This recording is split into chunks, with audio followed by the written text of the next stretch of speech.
modernité, c'est encore le désenchantement du monde, mais avec une relativisation en plus du concept de vérité. Donc, il n'y a plus rien du tout. La transmodernité, c'est un cercle. Et autour du cercle, il y a les citoyens qui sont assis sur pied d'égalité. Alors, il y a une partie de la tarte qui sont les musulmans, une partie qui sont les chrétiens, une partie qui sont les athées, une partie qui sont les bouddhistes, les juifs, etc. Toutes les cultures. Et le centre de la tarte, il est vide. Oui. Et donc, oui, parce qu'il y a ce schéma. Vous avez mis ce schéma dans votre livre. Oui, plus on s'approche du centre, c'est-à-dire de la lumière, mais du Dieu qu'on ne peut pas nommer. Tous les mystiques disent la même chose. Plus on approche du divin, moins on sait. Et donc, l'épaisseur de la couche dogmatique devient nulle. Plus on approche du centre, moins on est dans le dogme, et plus on est dans la vie. Oui. Dans la vie, dans la lumière, sans savoir exactement mettre des mots dessus. Oui. Le plus grand, un des plus grands mystiques du Moyen-Âge, je dirais presque plus grand que Meister Eckhart, qui est quand même chez nous le grand, mais c'est Rumi. J'affectionne énormément Rumi. Et dit au centre, c'est l'amour. L'amour divin. L'amour divin. Qu'on ne sait pas qualifier, mais qu'on sait vivre. Ça passe par l'expérience. Voilà. C'est ça. Et c'est cela la réelle définition de la spiritualité. Oui. Ça dépasse même les idées, les idéologies, les pensées. C'est au-delà. Mais non, quand tu reprends des grands maîtres, comme Mahomet par exemple, oui. Qu'est-ce qu'il a vécu? Il a vécu une découverte spirituelle à travers la relation avec sa première femme. Oui, à travers sa femme, Khadija, bien sûr. À travers l'amour. Oui, elle l'a beaucoup aidé. Elle l'a beaucoup aidé dans sa transmission de l'islam. Voilà, c'est à travers l'amour qu'il a découvert quelque chose. Son expérience à lui. Exactement. C'était un envoyé de Dieu. L'expérience est plus importante que le dogme. Oui. Quel que soit le dogme, quelle que soit la forme de religion. Et c'est cette expérience du divin qui laisse sans voix, qui est au centre. Alors, la deuxième chose qu'il faut bien comprendre dans la transmodernité, c'est qu'il n'y a pas une culture qui est supérieure à une autre. Nous avons tous des défauts. On a tous fait des conneries, les croisades, les inquisitions. Contrairement à l'ethnocentrisme européen et occidental. Voilà. Et donc, il n'y a pas. Chacun doit, pour créer cette nouvelle civilisation, contribuer avec le meilleur de sa culture et de sa sagesse. Oui. Ça, c'est important. Et c'est ça qui nous amène au G20. Je m'excuse de... Le G20, j'ai vu une belle émission il y a 2 jours, disait c'est la fin de l'hégémonie du vieux système. Oui. Dollar, euro, nous les Occidentaux, nous avons la vérité, nous on peut tricher avec la morale, mais on impose aux autres. Oui, bien sûr. Mais on peut, avec un minimum de bon sens, on peut comprendre et apercevoir que l'Occident est en train de vivre une certaine décadence. sur Je tous les dirais que niveaux. oui, il y a une décadence et en même temps, comme partout ailleurs, des millions de révolutions tranquilles. Mais c'est dans le monde entier. Les citoyens se disent, oui, mais attends, on veut repenser l'éducation, on veut repenser la nourriture, on veut repenser la médecine, on veut repenser, bon. Et on Mhm, le fait.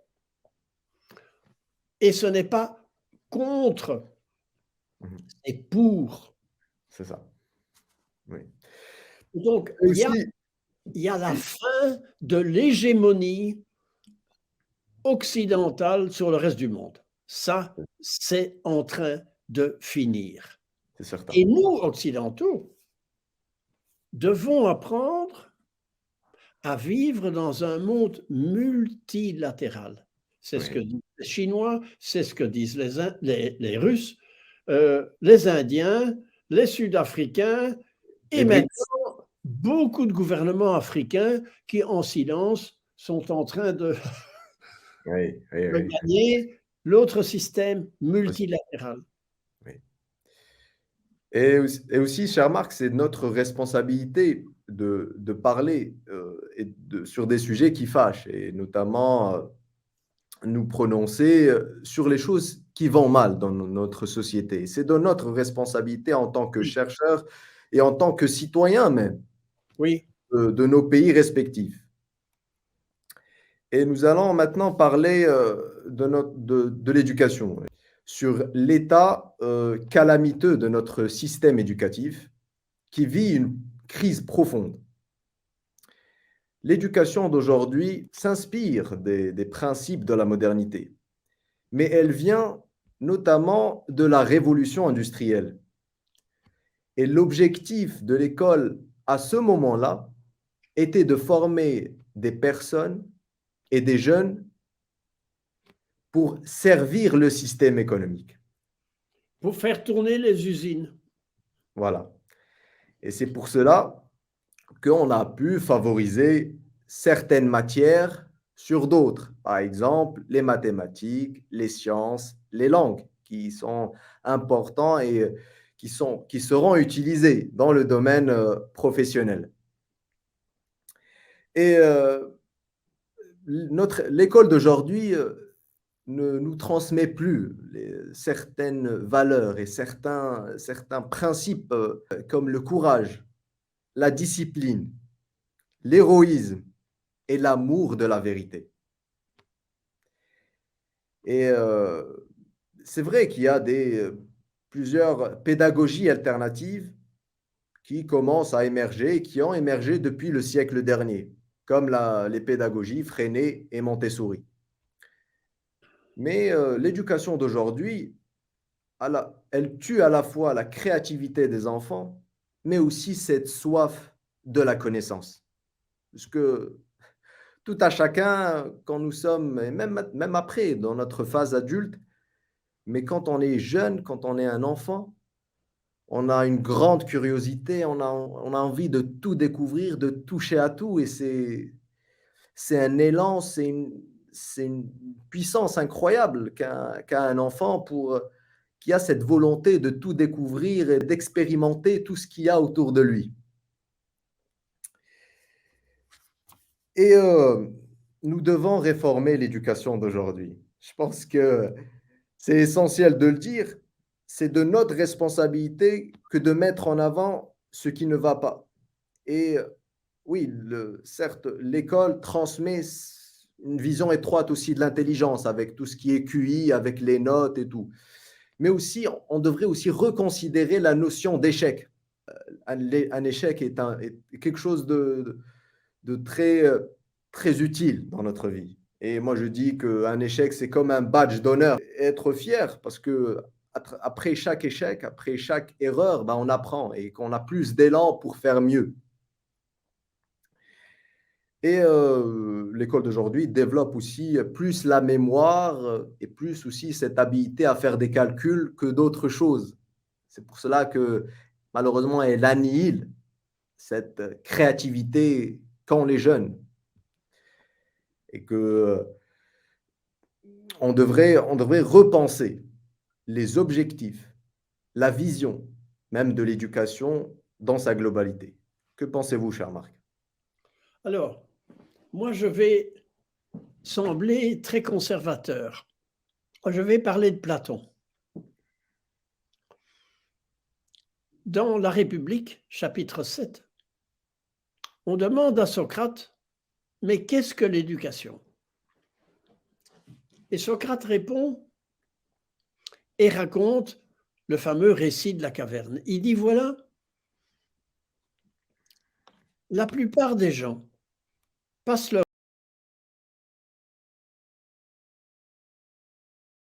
vie assis au fond d'une caverne, avec un collier de fer autour du cou, autour des jambes, pour être sûr qu'ils soient bien assis dos à la lumière qui est au début de la caverne, à l'entrée de la caverne. Et donc, ils ne regardent jamais la lumière du jour, mais ils regardent dans le fond de la caverne et ils voient des ombres qui sont projetées par d'autres qui ont des chaînes un peu plus longues et qui mettent des objets face à des bougies ou à un feu, et ces objets font des ombres qu'ils animent avec leur voix. Et donc, les gens qui sont assis au fond de la caverne, enchaînés, sont convaincus qu'il n'existe rien d'autre que les ombres. Ça fait penser à la télévision aujourd'hui. Il n'existe rien d'autre que ce qui est montré dans la télévision. Il n'existe rien d'autre que ce qui est débité par les professeurs d'université ici à Louvain-la-Neuve et qui sont un tas d'ombres. Et alors Socrate ajoute, l'éducation, c'est aider, aider les jeunes à sortir de la caverne, à lâcher leur collier de fer et à monter dans les rochers parce qu'il n'y a pas de chemin et se faire mal aux genoux pour atteindre la lumière. Quand ils arrivent au sommet de la caverne, à l'entrée, ils sont éblouis par le soleil. Le soleil qui symbolise le beau, le bien et le vrai. Kalos kagatos. Le beau, le bien et le vrai sont les vêtements de l'être. L'éducation, c'est faire sortir le jeune des illusions du fond de la caverne. Et Platon ajoute que certains disent que l'éducation consiste à ouvrir le cerveau des enfants et verser de la connaissance dedans. Socrate le dit mot à mot. Aristophane le disait, un enfant n'est pas un vase qu'on remplit, mais un feu qu'on allume. Et alors il dit, il y a dans chaque enfant un petit élément, parce qu'en grec, ils n'ont pas la notion de caméra, mais moi j'ai traduit par caméra. Il y a une petite caméra dans l'âme de chaque enfant qui s'oriente spontanément vers la lumière divine. L'éducation est de permettre à cette caméra de s'orienter et pas l'empêcher. Oui. Malheureusement, ce qu'a dit Socrate il y a 2500 ans, nos ministères de l'éducation dans le monde entier font juste le contraire.